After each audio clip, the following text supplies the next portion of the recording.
naman ni Bion, no? Kasi ang nangyari naman talaga, parang ang eto pala. Okay, sa TV, kami ni V, yung Velma. Right, hit yun sa TV. Pero pagdating sa pelikula, kami ang nag-partner ni Maricel. Yun yung background. Anyway, after Charot, we were told that, given the choice, you wouldn't want to do gay roles. Tama ba yun? O hindi? Or what convinced you to do the next movie? I think tama yan. 80s yan, di ba? I think na-influence na ako. Hindi naman sa ayaw ko nang gumawa. Gusto ko lang magpahinga. Sa paggawa nun, una naging busy ako sa school. At the same time, naging busy din ako sa show. Meron akong show noon, ewan ko kung natatandaan, di ba? Yung KBKB. Okay. And it's a youth-oriented program kung saan bata ako, pero nag-i-interview ako ng mga iba't ibang klaseng tao. Okay. Sa government, sa mga schools. So gano'n. So parang naging serious yung dating ko. At the same time, parang kailangan mag-seryoso naman ako, hindi actor na actor. So again, ayaw mo pwede, again, it's coming from the actor. I mean, you know, ang range naman dapat ilawan. Di ba? Parang gano'n. Parang I don't want to be stereotyped. Yun, parang gano'n. But you could not say no to an offer that came next, which was Inday sa balita. A little here, a little there, a little everywhere.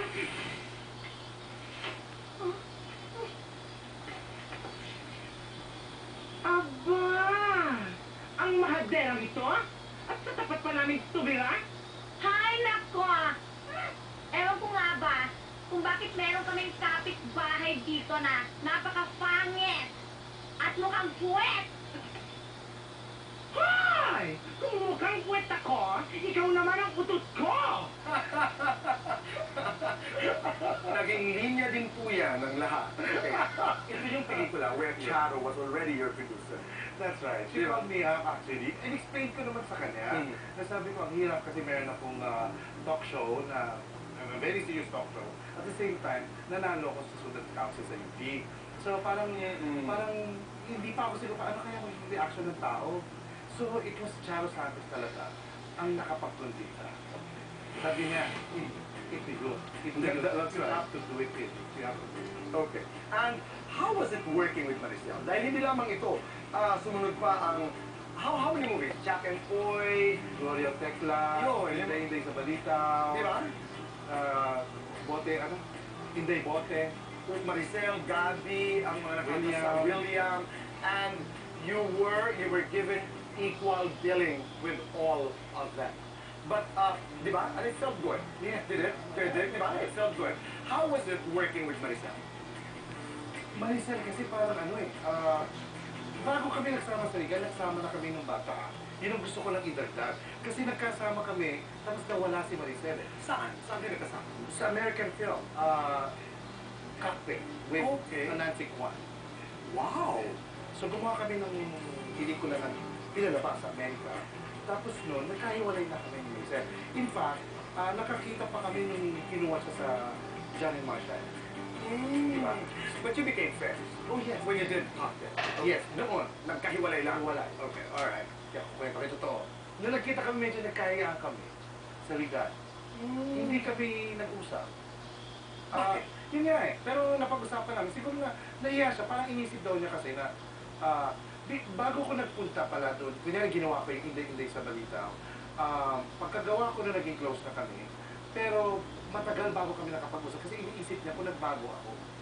At iniisip ko rin naman, baka dahil binibuild up na siya ng legal, nagbago din siya. Parang gano'n. Pakiramdaman. Pakiramdaman. Yun din, finally, we found out na we're still the same. Kami pa rin pala yung baka naglalaro noon, naghahatiran sa bahay after shooting. Saka wala, I mean, I don't know, but kahit doon sa eksena na napanood natin, it's different. I mean, the chemistry. Iba eh. Mahirap, mahirap. Masasabi kong bihira talaga. Iilan ng artista na masasabi ko na kahit hindi ko magtigilan, maramdaman ko lang nandiyan siya. Alam ko na kung kailan ako papasok. Right. Mata lang, nagsasenyasa kami sa mata kung ikaw na ang sumalo ng punchline, o ikaw na magsalita, o ako na, o kaya mo na yan, gano'n, saluhan. Mata na. Dating nga sa amin, parang hindi na technique eh. Parang you guys were born to do things together. Alam mo yung kabisado na masyado. Totoo yun. Yung the timing, the rhythm, na parang pag pinagawa mo sa iba ang texture doon sa inyong mga pelikula. Works. I mean, they would say that it's not very easy to work with the great Maricel Soriano. Did you go through that? We tried. Sure, Actually, kaya kami proud din Maricel sa friendship namin. Kahit naman sige alam din, no? Kasi ibang level yung mga friendship namin. Pero si Maricel, ang maganda kasi sa mga kaibigan ko, nag-aaway kami nung araw, pero hindi nasusulat. Kami mismo ang gumagawa ng paraan na talagang, may pelikula akong ginawa with Maricel na magkaaway kami.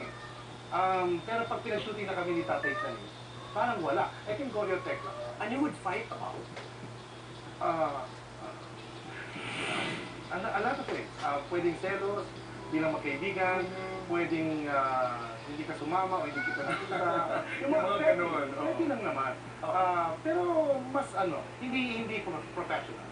Never naging professional ang away na. At kung may away man, at pag nagtrabaho, wala. Wala. Kay Tatay Chanis kasi pag trabaho na. Tsaka, yun ang pinakamagandang, I think, achievement ng mga friendships natin. Kasi talagang usually, di ba, pag nag-aaway ang dalawang artista, maski nung araw, alam mo yan, boy, minsan sila pa yung nag-cheese ng away nila. Di ba? Pero kami, hindi. Kasi friendship talaga ang gusto natin. Nag-aaway tayo atin ito, huwag natin sayang sa people. There was a time, maski pag na-interview mo sa Maricel, meron kaming aaway na malala, na kailangan magbati kami sa Cebu pa, sa gitna ng dagat. Oh my God! I rented a boat.